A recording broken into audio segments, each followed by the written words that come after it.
في حدود الإمكانات المتاحة، وخاصة في ظل ارتفاع أسعار اللحوم الحمراء.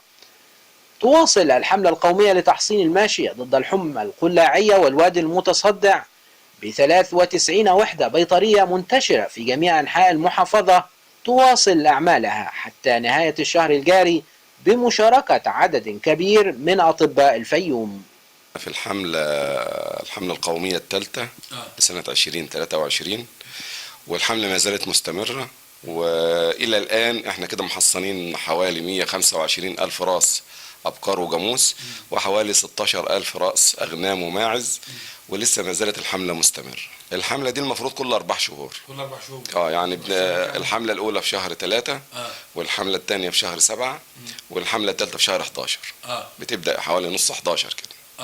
طب بالنسبه بقى لاستعدادكم لحمله الجلد العقدي بتستعدوا بيها ازاي بقى؟ احنا مجرد ما بننتهي من حمله الحمى القلاعيه الثالثه، بنبدا على طول استعدادات لحمله الجلد العقدي، لان حمله الجلد العقدي بتبقى في الشتاء، بتبقى تقريبا في شهر، في نص واحد. هذا وقد قامت الحملة بتحصين 90% من المستهدف على مستوى المحافظة، كما شارك في الحملة عدد من المرشدين البيطريين بالفيوم لتوعية المواطنين بأهمية التحصين.